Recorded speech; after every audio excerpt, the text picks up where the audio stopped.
नमस्कार, live cities देख रहे हैं आप। लोकतंत्र में राइट टू इंफॉर्मेशन यानी कि सूचना का अधिकार लोगों के लिए, आम जनता के लिए सबसे सशक्त हथियार माना गया है।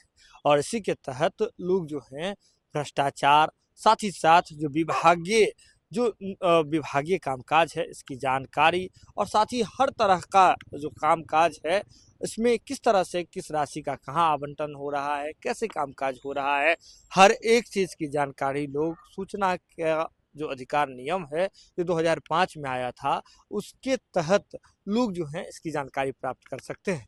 इसके लिए आपको बता दें कि अगर कोई व्यक्ति सूचना का अधिकार कानून के लिए यानी कि आरटीआई किसी मामले पर दायर करता है तो 30 दिनों के भीतर उसकी सूचना, 45 दिनों के भीतर उस पर प्रथम सुनवाई और 90 दिनों के भीतर इस पूरे मामले का निपटारा होना है, इस नियम में प्रावधान है।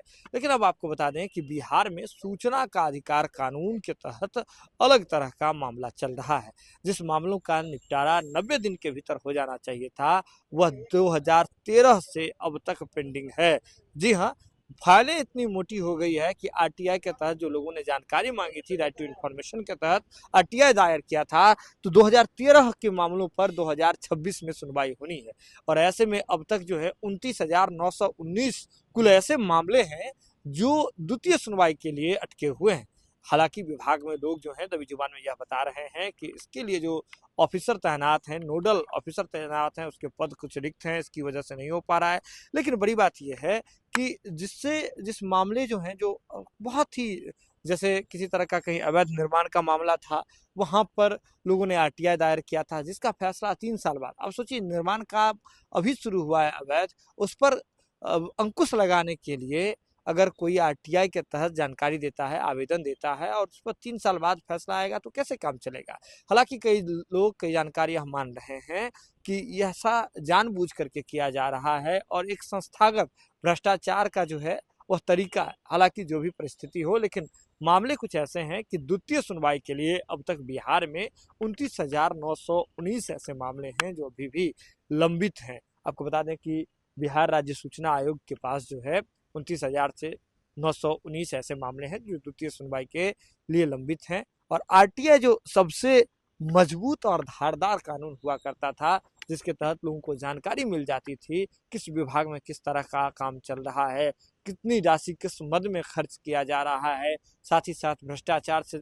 आरटीआई एक ऐसा सशक्त कानून है जिसके माध्यम से पूरे देश भर में बड़े बड़े भ्रष्टाचार जो हैं, सरकारी कर्मी का भ्रष्टाचार हो, विभाग का भ्रष्टाचार हो, घोटाले हो, हर एक चीज आरटीआई के माध्यम से ही सार्वजनिक हुई है। इसके तहत, इस अधिकार के तहत, इस कानून के तहत लोग जो है, जनता जो है, वह आम जनता भी अप्लाई करके किसी विषय के बारे में खास जानकारी प्राप्त कर सकते हैं। लेकिन अब आपको बता दें कि बिहार में जब इस तरह के मामले इतने लंबित हैं तो ऐसे में सरकारी कामकाज पर सवाल उठना शुरू हो गया है। और ऐसे में आपको बता दें कि बिहार में चुनाव से पहले भी लोग बड़ी बात कर रहे थे, चुनाव के बाद भी लोग बात करना शुरू कर चुके हैं। लेकिन अभी बिहार में जो स्थिति है वह काफ़ी गंभीर है। आरटीआई कानून के तहत जिस विवादों का निपटारा और जिस मामले का निपटारा 90 दिन के भीतर में हो जाना है, ऐसे मामला जो है वह 2013 से अब तक पेंडिंग चल रहे हैं। विभाग के लोग मानते हैं कि तकरीबन औसतन जो है हर साल 7,000 से अधिक मामले बढ़ते जा रहे हैं, पेंडिंग होते जा रहे हैं और पेंडिंग मामलों पर सुनवाई नहीं की जा रही है। तो ऐसे में एक बार फिर से जो सरकारी कामकाज है उस पर सवाल उठना लाजमी हो जाता है। और ख़ासकर जब कोई ऐसा कानून जो लोगों को सच्चाई दिखाता हो, कोई ऐसा इंफॉर्मेशन, कोई ऐसा तरीका जिससे पारदर्शिता विभाग और पब्लिक के बीच में बनती हो, अगर उस मार्ग को ही अवरोध कर दिया जाए, अवरोधक उस मार्ग में ब्रेकर डाल दिया जाए तो कैसा होगा। ऐसे में नॉर्मल मामले का भी, जो सामान्य मामले हैं उसकी सुनवाई काफ़ी लंबे साल बाद होती है, काफ़ी लंबे समय के बाद होती है, जिस पर लोग तरह तरह की बात करने लगे हैं, सवाल उठाने लगे हैं। तो कुल अब तक जो है 29,919 ऐसे मामले हैं जो द्वितीय सुनवाई में लटके हुए हैं, अधर में पड़े हुए हैं। और लोगों को आरटीआई के तहत जो इन्फॉर्मेशन है, राइट टू इन्फॉर्मेशन कानून के तहत जो मामले हैं, जो तरीका है, उसका लाभ लोगों को नहीं मिल पा रहा है। तो खबर आप लाइव सिटीज के यूट्यूब पर देख रहे हैं तो आप सब्सक्राइब कर लें, फेसबुक पर देख रहे हैं तो फॉलो कर लें, जुड़े रहें लाइव सिटीज के साथ। लाइव सिटीज पर खबरों का सिलसिला लगातार जारी है।